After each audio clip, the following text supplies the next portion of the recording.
we have been and are studying about the ages, and the Lord has brought it back around again, that we're supposed to really start being like Bereans and study it out. and when we're going into this kingdom age, we have three choices.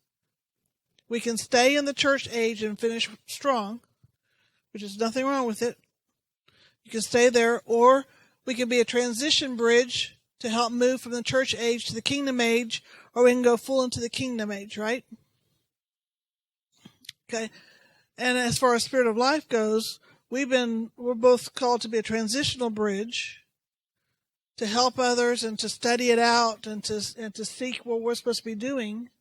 But then we're also to go full into the kingdom age as a kingdom age entity, which means every time we're building something, every time we're going to start something new, every time whatever project is, that it's going to be for the kingdom age. So it's kind of like we are those that have to be the Bereans. We have to study it out. We have to know what it's about, right? And so we've been doing some of that in staff meeting, and tonight I just felt like we needed to, since I'm supposed to be doing the offering, we're going to look at the offering about it.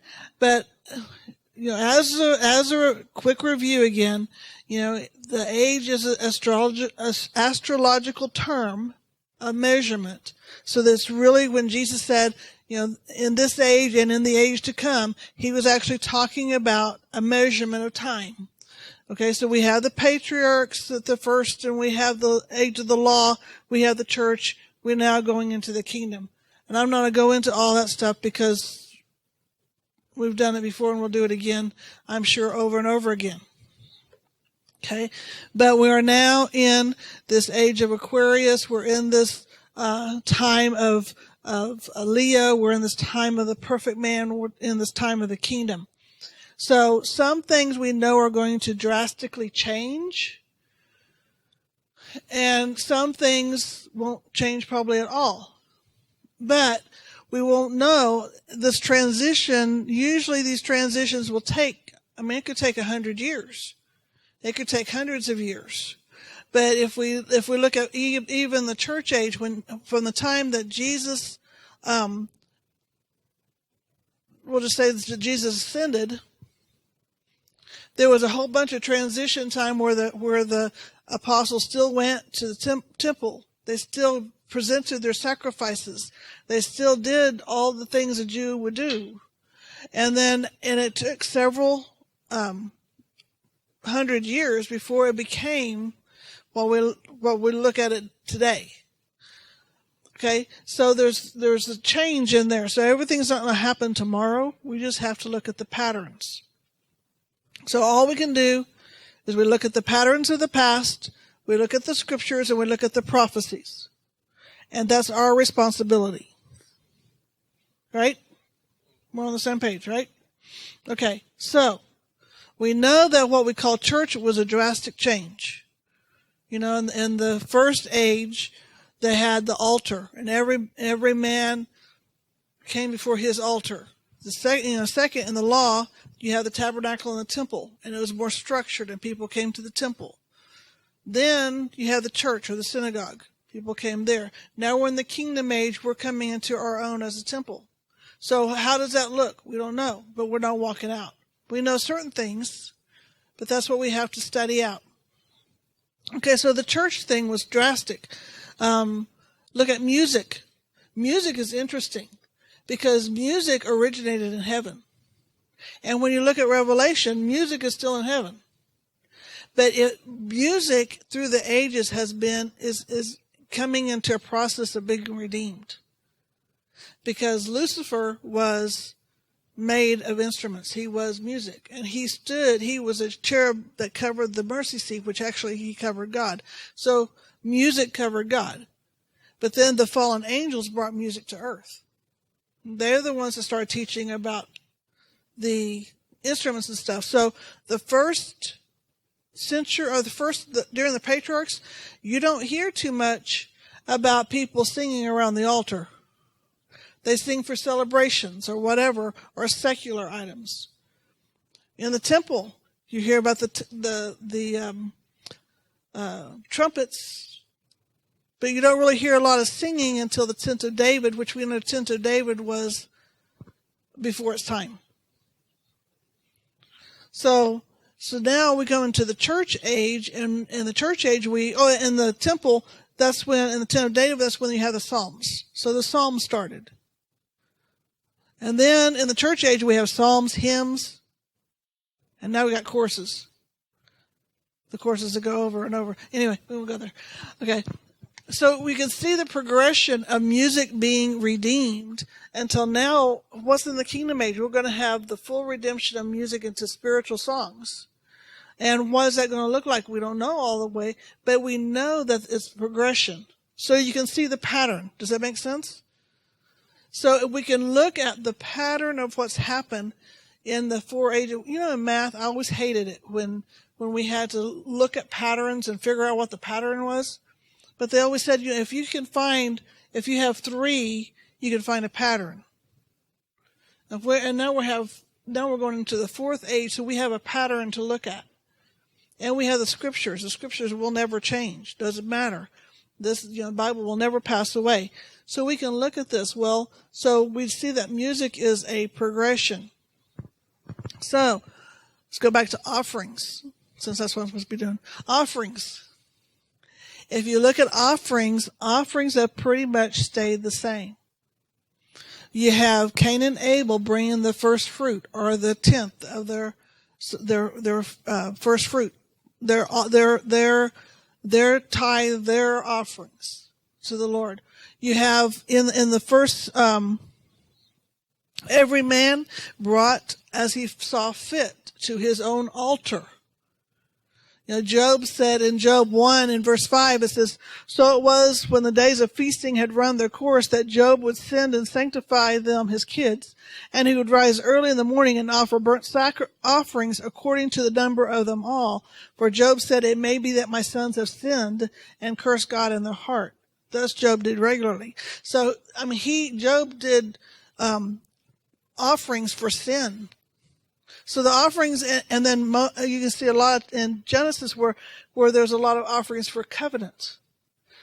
Steve talked about Abraham, Jacob. You can see where they did covenant. So in the first age, the offerings were for sin. They were scared of God, and for covenant. They wanted fellowship with God. Okay? But it was all bringing it according to their own, what they felt was right, to their altar. And then in the law, it was starting to be written down. What's tithe, what's offerings, what are the different offerings, and we're not going to go into all those. But they brought it according to the law to the temple or the tabernacle, and the priest offered it. Okay? So it was still the tithe and the offerings before God. In the church age, we again have tithe and offerings we bring into the temple. And it actually increased when the Lord started teaching about sowing and reaping. So we understand sowing and reaping. The other reasons that in the church age that they would bring the offerings was to share everything with their teachers. So like everything was shared in common anyway. But they said in Galatians 6:6, that you were supposed to share everything. Let him who's been taught the word share in all good things with him who teaches. So they would bring the offerings to the teacher, to the pastor, to the one who teaches. And then in Acts 11, it talks about how Paul and Barnabas took, I'll just read it. In those days, the prophets came from Jerusalem to Antioch. Then one of them, named Agabus, stood up and showed by the Spirit that there was going to be a great famine throughout all the world, which also happened in the days of Claudius Caesar. Then the disciples, each according to his ability, determined to send relief to the brethren dwelling in Judea. This also they did and sent it to the elders by the hands of Barnabas and Saul. And that's Acts 11:27 through 30. And so in the church age, we see where the offerings were mostly for humanitarian aid, for for sharing with the teachers and for sharing with the body. You know, when they would sell their stuff and bring the proceeds to the feet of the apostles, it was for the body. It was to be able to feed everybody. Well, now we're going into this one new man. We're going into the kingdom age. And so what does that look like? In Revelation 21, verse 24, it says, "And the nations of those who are saved shall walk in its light, and the kings of the earth bring their glory and honor into it." So we're still going to be bringing offerings into the new city, before our God. So offerings all the way from Cain and Abel, from Adam, all the way until the kingdom age, we still have tithes and offerings. We're still bringing offerings of thanksgiving, of fellowship to God. We're still bringing our glory and honor to the Lord. We are the kings of the earth, and so we are going to be walking through the gates and bringing our offerings to God. So from what I've figured out, and from what I have started to study, and we know that we're going to study it even more in depth from here, is because that's what our mandate is right now, is what is this offering going to look like? And from what I can see is from the time of Adam to the time of now, we still bring our offerings before the Lord. And used to they would bring, Cain and Abel, they brought what was in their hands. Even though Cain was not, his was not acceptable. I don't think it was so much because of it was grain or it was vegetables. I think he just didn't bring his best. That's just my opinion. But because in the law, you brought grain. You brought your first fruit of your offerings and of your vines and of your fields. So you brought the grain to the temple. So you brought whatever's first fruit. But then now in our society now, we're not farmers anymore. So we bring what's in our hand. We bring our money. We bring our time. We bring according to Revelation, our glory and our honor to God. And so as we continue and look at the kingdom and what does that mean, and we look into how we're going to continue to walk in this, and when I walk it out and see what God is going to show us, we do know this, that it's always going to be progressive. God is not a backward God. He goes from glory to glory to glory, which means each age building upon the other age, means each glory building upon the other glory. And it's going to be better as we walk it out. So we just have to study it out, and we have to be convinced of what God wants us to do in this time, in this age, and see how God is faithful. He was faithful in the first age.